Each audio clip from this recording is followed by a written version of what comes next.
Bonjour, aujourd'hui on va parler d'une bonne lecture, on va parler de Spider-Man, la dernière chasse de Kraven. Alors je suis désolé, cette semaine on va faire un petit peu une spéciale must-have, parce qu'on m'a demandé de faire un bilan de ce qui était sorti, de ce qui va sortir dans les must-have, ce qui est recommandé, ce qui n'est pas recommandé. Donc ce sera la vidéo de jeudi, je parlerai globalement de tout ce qui est sorti en must-have. Mais aujourd'hui je vais parler plus particulièrement de la dernière chasse de Kraven, donc c'est le must-have du mois avec House of M, les deux sont sortis à peu près en même temps. 15 € pour un récit qui est juste fabuleux, c'est 6 numéros à l'intérieur qui datent de octobre et novembre 97. C'est une saga en 6 épisodes qui sont réunis dans 3 séries Spider-Man. Il y avait 3 séries Spider-Man à l'époque, peut-être même plus. Il y avait Web of Spider-Man, donc là-dedans vous avez Web of Spider-Man 31 et 32, Amazing Spider-Man qui est la série mère en fait, hein.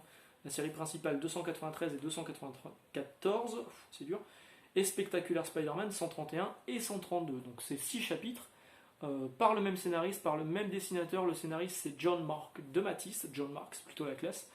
Le dessinateur c'est Mike Zeck et ça m'a fait rire.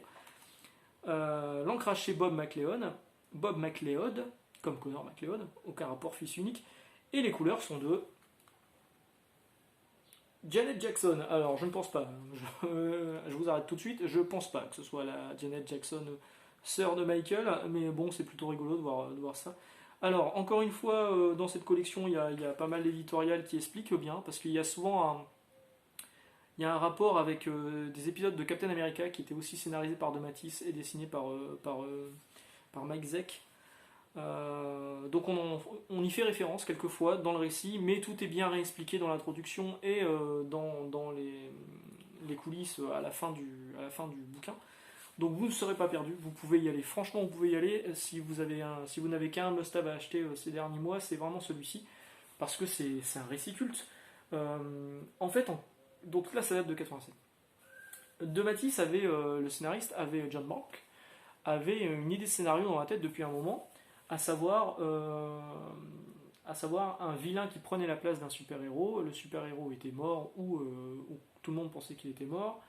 Et à la base, il avait pensé à ce récit pour Wonder Man et le Moissonneur étant son frère. Il avait proposé le projet, ça n'avait pas abouti. Il a ensuite proposé le même type d'histoire mais avec Batman et le Joker, ça aurait pu être assez intéressant. Ça n'a pas abouti non plus. Finalement, il est revenu chez Marvel, il a proposé le projet pour Spider-Man et un adversaire qui était un petit peu en dessous, qui n'était pas un... Enfin, c'est quand même un mec avec un pagne en léopard, quoi. Kraven le chasseur, et là franchement ça a donné toutes les lettres de noblesse au personnage de Kraven. Jusque là c'était un peu un mec normal qui fait de la chasse, on dirait un peu un mec dans les cirques. Et là-dedans il prend une ampleur, il prend une envergure, c'est juste fabuleux. Alors ce qui est dommage, c'est, attention spoil, ça se termine par un suicide, qui justifiera une suite plus ou moins tirée par les cheveux, mais bon bref, on peut déjà rester sur le récit de base qui est vraiment très très bon. Il y a des références par la suite, il y a des références dans l'histoire. Alors, l'histoire, globalement, c'est Kraven qui veut prouver qu'il peut être meilleur que Spider-Man, qu'il sera un meilleur Spider-Man à la place de Spider-Man. Il capture Spider-Man, il enterre Spider-Man vivant. Il va rester enterré vivant grâce à des drogues, machin, tout ça. Il va continuer à vivre pendant 15 jours. Il va perdre 15 jours de sa vie à cause de Kraven, avec Mary Jane qui se pose des questions, savoir ce qui lui est arrivé, etc. etc. parce qu'il était marié à Mary Jane là, à ce moment-là. Et il va revêtir le costume noir de Spider-Man, le costume noir qu'on voit là, histoire de prendre sa place, et il va résoudre enfin il va sauver des gens et tout, mais de façon beaucoup plus violente et beaucoup plus percutante, pour prouver qu'il a un meilleur Spider-Man. Alors ça fait un peu penser à ce que Dr Octopus avait fait avec le supérieur Spider-Man, c'est vrai. C'est pas la seule chose qui fait penser à du Spider-Man postérieur, donc qui se passera après, postérieur pas comme les fesses, mais postérieur comme ce qui va se passer après, avec notamment cette araignée totem qu'on voit. On parle de l'araignée totem, hein, qu'on voit ici, voilà. Donc à un moment, Kraven, pris par des délires hallucinogènes, hein, il y a quand même un moment où il bouffe comme un chien, hein. Il voit une espèce d'araignée géante. Et l'araignée totem, ça a été utilisé par Straczynski dans ce run, pour expliquer que l'araignée qui a piqué Peter l'avait fait de son plein gré. Hein, voilà. Elle avait trouvé Peter, elle dit ah, vas-y, c'est lui que je vais mordre, et c'est lui qui deviendra mon homme totem, vu que l'araignée est l'animal totem, lui c'est l'homme totem. Et donc c'était plutôt intéressant. Donc il y a ce petit clin d'œil à se demander si Straczynski n'a pas utilisé sciemment ce qu'il avait lu dans La dernière chasse de Kraven, qui est encore une fois un récit fondateur, hein, euh, pour l'utiliser dans ce run à lui. Alors dans l'épisode 3, pareil, il y a une image, j'aurais dû la préparer, il y a une image, ouais, voilà, celle-ci. Ah, j'aurais dû faut sortir le truc. Donc cette image-ci, si vous vous souvenez de la couverture de Daredevil Favor de Joe Quesada, ça ressemble énormément à la couverture de Daredevil Favor, hein, cette pose, etc. Je pense vraiment, hein, que Quesada a vu cette image et l'a réutilisée. Il aurait peut-être dû mettre, d'ailleurs, comme on fait souvent, quand souvent les dessinateurs font un hommage à une autre couverture, ils mettent After tel personnage, tel dessinateur, et je pense qu'il aurait dû mettre là After Mike Zeck, parce que clairement c'est la même cause. J'aurais dû vous le sortir, je suis con, hein.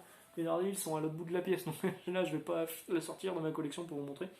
Mais ouais, clairement là, pareil, il y a un rapport. Alors c'est un récit qui est beaucoup plus sombre que ce dont c'est dur. Ce dont on a l'habitude de parler, ce dont on a l'habitude de lire dans Spider-Man, parce qu'il y a le personnage de Vermine. Vermine, c'est donc lui qui est en rapport avec Captain America, qui est un cannibale, hein, qui bouffe des gens, carrément. C'est un homme rat, donc qui est très important dans le récit aussi. Et, et voilà. Qu'est-ce que je veux dire de plus? Je vais pas vous spoiler la fin, mais clairement, il y a un suicide dans le truc.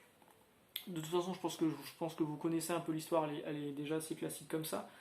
Je voulais vous parler un petit peu de la couverture, vous parler de l'édition française. Donc la couverture que vous avez là, c'est une reprise de la couverture de Web of Spider-Man qui est ici. Je préférais l'original, hein. Clairement, je préférais l'original. Là, les couleurs sont de Izanov, Richard Izanov, qui est français, hein, de mémoire, qui a un style qui est plutôt cool. Il avait fait Wolverine Origin, par exemple. C'est lui qui a fait les couleurs de Wolverine Origin. Mais clairement, est-ce que c'était nécessaire de retoucher cette couverture qui est juste magnifique? Et c'est pas la seule couverture qui est magnifique. Toutes les couvertures à l'intérieur sont incroyables.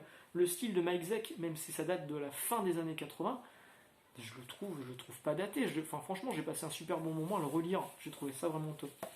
Il y a quand même 2-3 bricoles qui sont un peu chelous, mais on a l'habitude. Chez Panini, c'est la traduction qui est de Geneviève Coulon, voilà, et qui n'a pas du tout été retouchée. Donc c'est vraiment la traduction d'époque où on va se retrouver avec des personnages qui vont dire ah, tonnerre. Qui dit tonnerre dans la vraie vie? Ça va nous amener des embêtements, alors on va dire des emmerdes, hein. Des embêtements. Il y a un con qui va sortir, tiens, t'es qu'un con, voilà, boum. Une bête brute, voilà. Et sinon, il y a cette magnifique phrase qui est juste là, prononcée par Spider-Man. Je vais vous la lire parce qu'elle est vraiment space. Il y en a marre, ça se passera pas comme ça. Tu t'arroges le droit de saccager ma vie et tu t'imagines que je vais rester là à encaisser benoîtement des clous. Voilà, Spider-Man qui dit benoîtement des clous. Tout va bien. Bon, après c'est par-ci par-là, ça gêne pas vraiment la lecture. Encore une fois, hein, moi sur des récits à 30, 40, 50 euros, vous avez ce genre de sur les intégrales, hein. Vous avez ce genre de traduction qui n'a pas été retouchée, franchement c'est honteux. Sur un truc à 15 balles, à la limite, ça peut passer. Ça peut passer, ouais, clairement. Donc, il y a eu quelques suites de Spider-Man, la dernière chasse de Kraven, notamment celle-ci, voilà, Soul of the Hunter, où Kraven essaie de rejoindre le monde des morts, mais il est coincé. On voit une espèce de moissonneur qui est là. Donc l'âme de Kraven est coincée. Et tout se termine bien. Alors ce récit, il sert pas à grand chose, hein. Il revient en tant que zombie. Il sert pas à grand chose. C'est juste que la fin de la dernière chasse de Kraven a fait un peu polémique aux États-Unis. Du coup, J.M. de Matisse a décidé de faire un récit spécial en 96. Non, c'est quelle année ça? En 92. En 92, pour expliquer un petit peu ce qui était devenu vraiment de l'âme de Kraven. Et comme dans tous les bons récits, ça se termine par un câlin, voilà, hop, un petit câlin. Donc c'est toujours Mike Zeck au dessin, c'est toujours aussi beau, c'est toujours aussi classe. Il y a eu aussi un What If qui était sorti en 1990, pour les complétistes, c'est le numéro 17 du volume 2 de What If. Mais là, c'est pas du tout de Matisse et c'est pas Mike Zeck au dessin non plus. C'est juste et si Kraven avait vraiment tué Spider-Man et pas juste enterré vivant. Bon, ça n'a que peu d'intérêt, ça a été traduit en français dans le Spider-Man numéro 7, la version intégrale Spider-Man numéro 7 de Semic à l'époque. Non, pas le What If, je vous dis une connerie, ça c'est Soul of the Hunter, donc celui-ci, qui a été traduit dans le Spider-Man numéro 7 de Semic. En 96, on a eu aussi De Matisse qui est revenu pour raconter la première chasse de Kraven, mais c'est un récit qui est clairement en dessous de ça, et c'est pas du tout dessiné par Mike Zeck, et c'était dans l'annuel de Sensational Spider-Man. Et ça, ça vous le retrouvez en VF dans le premier Spider-Man, qui a été le tout premier Spider-Man, le 00001 de chez Panini, qui est paru en 97 ou 98, je sais plus. Les complétistes me corrigeront dans les commentaires. Donc tout premier kiosque Spider-Man paru chez Panini, il y avait ce Kraven's First Hunt de Matisse. Voilà, je pense que je vais m'arrêter là. J'ai été très confus encore une fois, je suis vraiment désolé. Mais vraiment, ne soyez pas chonchon si vous n'avez pas Kraven's Soul of Hunter. C'est une suite sans vraiment d'imagination, qui est juste là pour justifier quelque chose qui n'avait pas vraiment besoin d'être justifié. Mais par contre, je vous invite fortement à vous pencher sur Spider-Man, la dernière chasse de Kraven, qui est à 15€ et qui est juste fabuleux. Franchement, vous me remercierez. Pas besoin de connaître toute l'histoire des Spider-Man. Il y a aussi un rapport, du coup, j'aurais dû vous le sortir, mais ça doit être là derrière. Je le vois pas. Il y a un rapport évidemment avec le dernier. Je vais me retourner. N'en profitez pas. Spider-Man.